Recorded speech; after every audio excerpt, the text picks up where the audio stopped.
think there is a fixed concept about this whole idea of meditating, that we have to be sitting down and we have to practice a certain concept. But for some people, running could be their form of meditation. Working out could be their form of meditation. And to me, you seem like, and I follow your Instagram stories, you're always working out at 4 a.m. You're super motivated.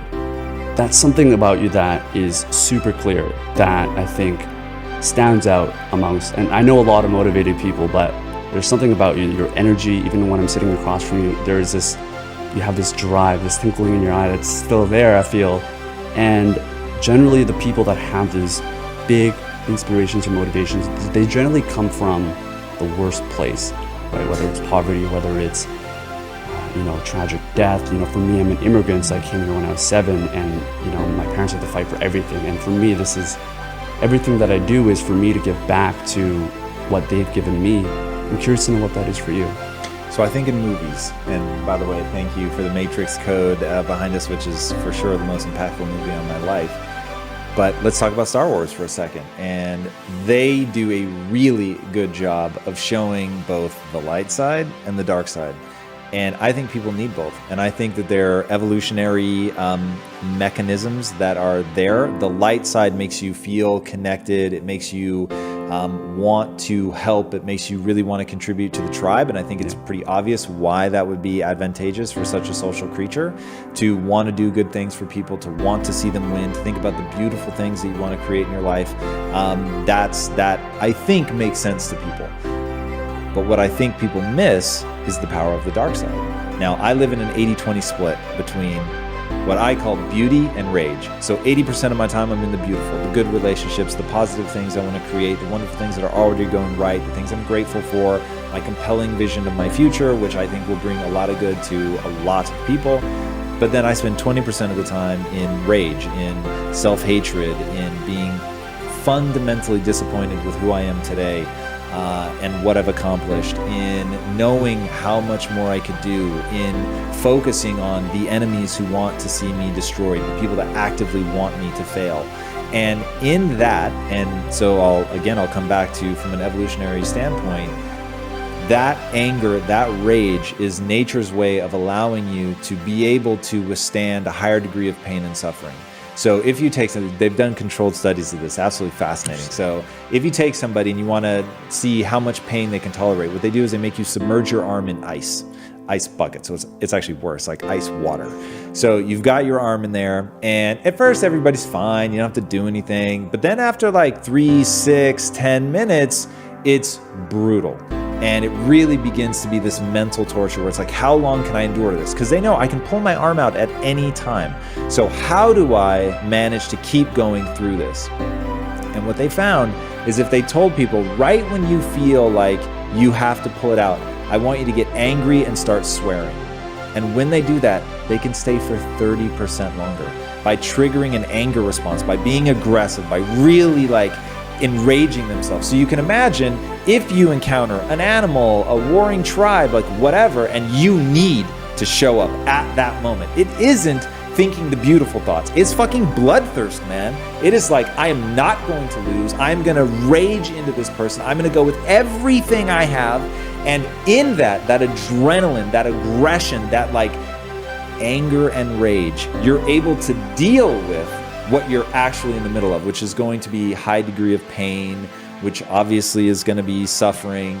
So it is a tool that we've been given that lets us really push. Now, it's when people lose the balance and they spend in my opinion, north of 20%, in that it begins to be corrosive. So if you're spending north of 20% of your time focused on the people who hate you, focused on how disappointed you are with your own results, focused on how hard things are, if you spend more than 20% of your time there, it begins to diminish you. And that's where people just have to realize it's a choice, right? You get what you focus on. So if you focus on the bad things, they're going to be there and they will seem ever present. But likewise, if you focus on the good things, they will be there and they will seem ever present. So you get to decide what percentage of your time. You could spend no time in the darkness, and there are people that do that, right? You can spend all of your time in the darkness, and unfortunately, there are people who do that. But I think at the end of the day, it's really about understanding what the power each one of those has, knowing when to use them, and knowing what the appropriate balance is to really be centered, to really still feel the joy in your life. And I think that most of the time, you're better off focusing on the beauty and spending your time there on something that's uplifting and encouraging and motivating and inspiring. But 20% of the time, I promise, that will fail you. How do you trigger that? What are the things you think about? What are the specific processes that you go through? Because I think it's a hard mindset shift when either on opposite ends, right? Whether you're feeling miserable, it's hard for most people to trigger happiness from a snap of a finger. And it's also, I think, natural for us not to want to go to that darkness if they don't see it as a tool. But I'm curious to know how you get into that state. Here's something that's really, really fascinating, and it's called a negative feedback loop. So you have positive feedback loops like labor. Labor is a positive feedback loop. So once a woman goes into labor, as one chemical raises, the next chemical raises, and that chemical B raising triggers chemical A to raise higher, chemical A raising higher triggers chemical B, and that's why once labor starts, you can't stop it. So it's not like they ever go, you know what, now let's hold this off for a couple days. It doesn't happen. Like, it's a one-way train. Negative feedback loops, there's mechanisms to stop them. So you have I can never remember you have an antagonist and whatever the other one is. It's not protagonist. Oh, okay. That's in like a story, but it's and it's not tagonist either. Anyway, the two things that work together. So as one goes up, the other one necessarily goes down. So take the sympathetic nervous system, which is fight or flight, and the parasympathetic nervous system, which is rest and digest. So fight or flight, we're about to get into something, boom, your cortisol levels spike, your heart rate goes up, you start breathing more rapidly, your muscles are mobilized, they are ready to run or engage. Conversely, when you meditate, you're slowing your breathing, you're slowing your heart rate, you're lowering your cortisol levels. So you can't do both at the same time. So this is why meditation is so effective, as you raise your sympathetic nervous system, your parasympathetic nervous system, your heart rate's coming down, your breathing's going more shallow, the sympathetic nervous system, the fight or flight, is coming down. And that's why you feel this sense of well-being as you begin to meditate. So that's your negative.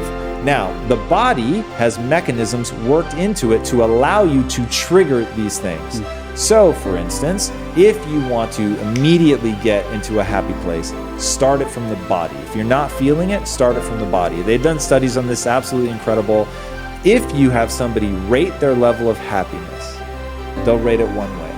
If you have somebody rate their level of happiness holding a pencil in their teeth, which sort of forces their face into a smile, they'll rate their levels of happiness higher just from holding the pencil consistently. Wow. Now, the reason is something called mirror neurons. If you know V.S. Ramachandran, who's actually been a guest on Impact Theory, an amazing human being and one of the most extraordinary neuroscientists ever. This guy's just unbelievable.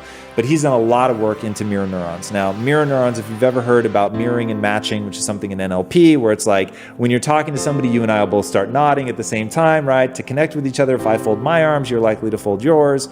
You lean in, I'll lean in. So that's mirror neurons at work. Now, mirror neurons are what allow, especially like kids, to see something and learn how to do it. But it lets anyone match the facial features that the other person is doing to actually feel what they're going through.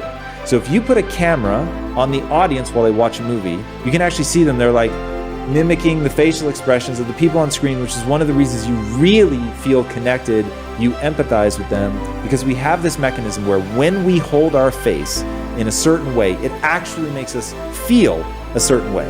So the next time you're in a piss poor mood and you really want to cheer yourself up, force yourself, you're going to feel stupid, but force yourself to laugh out loud. You can't stay angry. You can't. It's that, what I'll call tagonist and antagonist. It's not called that. I know that. I just can't remember the word. We'll look it up. Yeah. So it's that balance between those two things, right? When you start laughing out loud, it forces the change in neurochemistry that's going to dissipate whatever you were feeling, what was making you angry, anxious, whatever, like that will go down. So conversely, if I really wanted to trigger the rage, the anger, not only am I going to force myself to think about something that enrages me, but I'm also going to furrow my brow. I'm going to take a more aggressive stance. I'm actually going to flex my muscles. Like doing things like that make you feel like literally just doing that now, lowering my forehead, bringing my brow down, flexing my muscles, gritting my jaw, like it makes me feel aggressive, right? So you can very rapidly, once you understand how the body and mind work together and how they are inextricably linked and how doing something to the body will immediately impact the mind, which is why I begin my days with working out, even though I hate working out. Once you begin to understand that reciprocal relationship, you can do extraordinary things.